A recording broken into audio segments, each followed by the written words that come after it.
Assalamualaikum warahmatullahi wabarakatuh. Salam sejahtera bagi kita semua. Salam. Om Swastiastu, Namo Buddhaya, salam kebajikan. Kami dari kelompok 4, di mana kami akan membahas materi bagaimana urgensi dan tantangan ketahanan nasional dan bela negara bagi Indonesia dalam membangun komitmen kolektif kebangsaan dalam mata kuliah kewarganegaraan dengan dosen pengampu Bapak Tohab Simaremare, MPD. Berikut anggota dari kelompok 4. Materi pertama yang akan kami bahas yaitu A. Menelusuri konsep dan urgensi ketahanan nasional dan bela negara. Apa itu ketahanan nasional? Apa itu bela negara? Istilah ketahanan nasional memang memiliki pengertian dan cakupan yang luas.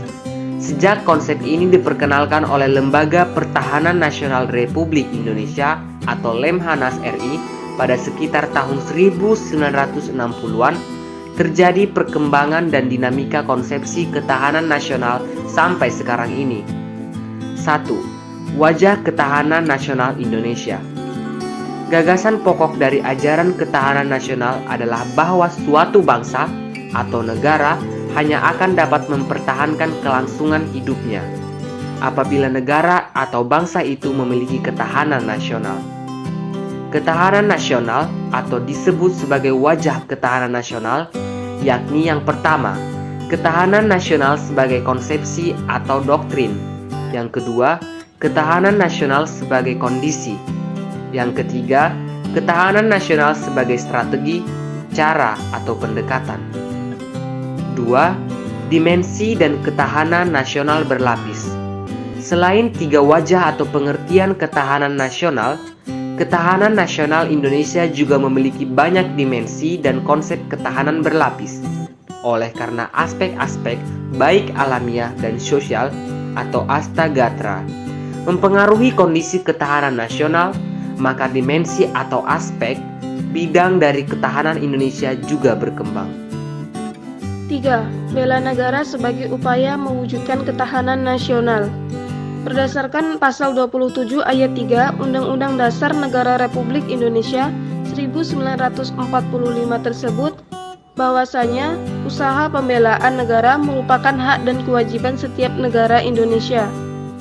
Dalam bagian penjelasan Undang-Undang Dasar Nomor 3 Tahun 2002, dinyatakan bahwa upaya bela negara adalah sikap dan perilaku warga negara yang dijiwai oleh kecintaannya kepada Negara Kesatuan Republik Indonesia, berdasarkan Undang-Undang Dasar 1945 dalam menjamin kelangsungan hidup bangsa dan bernegara. B. Menanya alasan mengapa diperlukan ketahanan nasional dan bela negara. Yugoslavia dikenal sebagai negara republik terbesar semenanjung Balkan. Merdeka pada tahun 1945 dengan merubah bentuk kerajaan menuju republik di bawah kepemimpinan Josip Broz Tito. Nama resminya adalah Republik Rakyat Federal Yugoslavia yang berideologi komunis. Namun, sejak tahun 1990-an mulai timbul perpecahan dan perang saudara sampai tahun 2001. Di antara rentang waktu tersebut, negara-negara bagian mulai memproklamirkan kemerdekaannya. Pada tanggal 4 Februari 2003, Republik Federal Yugoslavia dibentuk ulang menjadi Uni Negara Serbia dan Montenegro. Dengan ini, berakhirlah perjalanan panjang negara Yugoslavia. Jadilah sekarang, ini negara Yugoslavia tinggal kenangan. Apakah yang menyebabkan kehancuran Yugoslavia? Jawaban sederhananya adalah karena tidak kuat lagi tingkat ketahanan nasional Yugoslavia, terutama dari segi ketahanan aspek ideologi. Dalam sejarah dunia, ada banyak contoh negara yang hilang atau bubar ketika mengarungi kehidupannya, misalnya negara Cekoslovakia dan negara Uni Soviet. Masih ingatkah kita pada tahun 1997 hingga 1998, ketahanan ekonomi di Indonesia tidak kuat lagi dalam menghadapi ancaman krisis moneter yang berlanjut pada krisis politik. Sebagaimana telah diuraikan sebelumnya, ketahanan nasional memiliki banyak dimensi atau aspek, serta adanya ketahanan nasional berlapis. C. Mengali sumber histori, sosiologi, politik tentang ketahanan nasional dan bela negara. Secara historis, gagasan tentang ketahanan nasional bermula pada awal tahun 1960-an di kalangan militer Angkatan Darat yang bernama Seko Ade Sunardi 1997 tahun 1960-an. Terjadi gerakan komunis di Filipina, Malaysia, Singapura, dan Thailand. Bahkan gerakan komunis Indonesia mengadakan pemberontakan pada 30 September 1965. Namun akhirnya dapat diatasi gerakan 30 September atau PKI pada tahun 1968. Pemikiran di lingkungan SSKAD tersebut dilanjutkan oleh Lamhanas, Lembaga Pertahanan Nasional, dengan dimunculkan istilah kekuatan bangsa. Akhirnya pada tahun 1972 dimunculkan konsepsi ketahanan nasional yang telah diperbarui pada tahun 1973. Menurut konsepsi 1968 dan 1969, ketahanan nasional adalah kedaulatan dan daya tahan sedang berdasarkan nasional, merupakan suatu kondisi dinamis yang berisi kedaulatan dan ketangguhan. Menilik bahwa rumusan ketahanan kenegaraan oleh GBHN tidak lagi digunakan. Apakah dengan demikian konsepsi ketahanan nasional tidak lagi relevan untuk masa sekarang? Dengan mendasarkan pengertian ketahanan nasional sebagai kondisi dinamik bangsa yang ulet dan tangguh dalam menghadapi berbagai ancaman, maka konsepsi ini tetaplah relevan untuk dijadikan kajian ilmiah. Hal ini disebabkan bentuk ancaman di era modern semakin luas dan kompleks. Bahkan ancaman yang sifatnya non-fisik dan non-militer lebih banyak dan secara masif amat mempengaruhi kondisi ketahanan nasional. Misalnya, ancaman datangnya kemarau yang panjang di suatu daerah akan mempengaruhi kondisi ketahanan pangan di daerah yang bersangkutan. Unsur-unsur tersebut dalam pemikiran Indonesia dikenal dengan astagatra yang berarti 8 unsur, elemen atau faktor.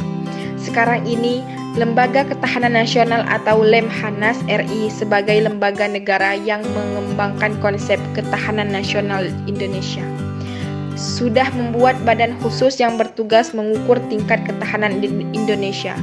Badan ini dinamakan Laboratorium Pengukuran Ketahanan Nasional sebagai bagian dari Lemhanas RI. Membangun argumen tentang dinamika dan ketahanan nasional dan negara. Pengalaman sejarah bangsa Indonesia telah membuktikan pada kita, pada konsep ketahanan nasional kita terbukti mampu menangkal berbagai bentuk ancaman, sehingga berujung pada kehancuran bangsa atau berakhirnya NKRI. Setidaknya, ini terbukti pada saat bangsa Indonesia menghadapi ancaman komunisme tahun 1965 dan yang lebih aktual menghadapi krisis ekonomi dan politik pada tahun 1997 sampai 1998. Sampai saat ini, kita masih kuat bertahan dalam wujud NKRI.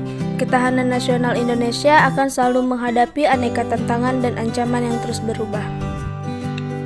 Berikut ini pemberitaan terkait dengan TANNAS sebagai kondisi. Lemhanas, Ketahanan Nasional Indonesia Rabu 13 November 2013, 17.35 WIB. Jakarta, Lembaga Ketahanan Nasional Lemhanas dalam kajiannya menemukan fakta bahwa ketahanan nasional Indonesia tidak tangguh alias rapuh. Kesimpulan itu diambil berdasarkan pengkajian pengukuran ketahanan nasional dari 33 provinsi yang ada di Indonesia dengan 847 indikator. Hasilnya, sampai pada tahun 2012, ketahanan nasional kita tidak tangguh. Apa karena struktur kelembagaan negara, kultur kita setelah reformasi, atau prosesnya yang salah? Kata Deputi Bidang Pendidikan Lemhanas. Meijen TNI 1 Putu Sastra dalam diskusi bertajuk Menata Ulang Sistem Bernegara di Gedung DVD RI Jakarta, Rabu 13 bulan 11. Hadir sebagai pembicara bersama Sekretaris Tim Pengkaji Sistem Kebangsaan Republik Indonesia Partai Golkar, Agun Gunanjar Sudarsa, pengamat politik Yudi Latif, dan anggota DPD RI AM Patwa. Menurut Putu, hasil pengkajian ini bersifat kuantitatif karena masih perlu diurai lagi penyebabnya. Apakah karena kultur atau struktur yang salah, lembaganya yang salah, atau prosesnya yang keliru?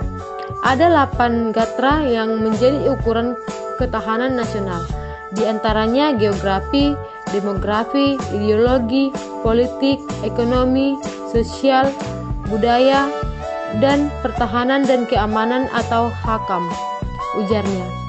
Putu mengatakan solusi untuk mengatasi hal ini adalah perlu dilakukan amandemen Undang-Undang Dasar 1945. Persoalannya tinggal bagaimana mekanismenya, kapan waktunya, dan sebagainya, katanya. Berdasarkan pemberitaan di atas, dinyatakan bahwa kondisi tanah kita, konsepsi ketahanan nasional sebagai kondisi, dianggap rapuh berdasarkan hasil pengkajian pengukuran TANAS. Ukuran yang digunakan adalah ajaran Astra Gatra yang mencakup 8 aspek atau unsur. Mendeskripsikan esensi dan urgensi ketahanan nasional dan bela negara. 1. Esensi dan urgensi ketahanan nasional sudah dikemukakan sebelumnya. Terdapat 3 cara pandang dalam melihat ketahanan nasional. Ketiganya menghasilkan 3 wajah ketahanan nasional, yakni ketahanan nasional sebagai konsepsi, ketahanan nasional sebagai kondisi, dan ketahanan nasional sebagai konsepsi atau doktrin. Ketiganya bisa saling berkaitan karena diikat oleh pemikiran bahwa kehidupan nasional ini dipengaruhi oleh 8 gandra sebagai unsurnya. 3 aspek kehidupan alamiah atau trigandra, yaitu 1 gandra letak dan kedudukan geografi, 2 gandra keadaan dan kekayaan alam, 3 gandra keadaan dan kemampuan penduduk, 5 aspek kehidupan sosial atau panca gandra, yaitu gandra ideologi, politik, ekonomi, sosial budaya atau sosbud, pertahanan dan keamanan atau hankam. Ketahanan ekonomi adalah kondisi dinamis kehidupan perekonomian bangsa yang berisi keuletan dan ketangguhan kekuatan nasional dalam menghadapi serta mengatasi segala tantangan, ancaman, hambatan, dan gangguan yang datang dari luar maupun dari dalam. 2. Esensi dan urgensi bela negara. Terdapat hubungan antara ketahanan nasional dengan pembela negara atau bela negara. Bela negara merupakan perwujudan warga negara dalam upaya mempertahankan dan meningkatkan ketahanan nasional bangsa Indonesia. Yang A. Bela negara secara fisik. Menurut Undang-Undang Nomor 3 Tahun 2002 tentang Pertahanan Negara, keikutsertaan warga negara dalam bela negara secara fisik dapat dilakukan dengan menjadi anggota Tentara Nasional Indonesia dan pelatihan dasar kemiliteran. Yang B. Bela negara secara non-fisik. Sebagaimana telah diuraikan sebelumnya, bahwa bela negara tidak selalu harus berarti memanggul senjata menghadapi musuh atau bela negara yang militeristik. Contoh kasus, ketahanan nasional Indonesia mengalami tantangan baik internal maupun eksternal. Tantangan saat ini adalah pandemi coronavirus disease 19 atau COVID-19. Secara global, COVID-19 merenggut hampir 700.000 korban jiwa. Di tingkat nasional sendiri, COVID-19 hampir mencapai angka 5.000 jiwa, dengan perkiraan kerugian ekonomi mencapai 316 triliun rupiah. Sementara di sisi lain, COVID-19 tidak hanya memunculkan ancaman kesehatan masyarakat dan ekonomi, namun juga ketahanan pangan. Indonesia yang memiliki ketergantungan impor bahan pangan kini semakin mengarah kepada kelangkaan pangan akibat terhentinya aktivitas ekonomi secara masif maupun aksi penimbunan bahan pangan. Demikian presentasi dari kelompok kami mengenai bagaimana urgensi dan tantangan ketahanan nasional dan bela negara bagi Indonesia dalam membangun komitmen kolektif kebangsaan. Apabila terdapat kesalahan, kami minta maaf. Sekian dan terima kasih. Wassalamualaikum warahmatullahi wabarakatuh.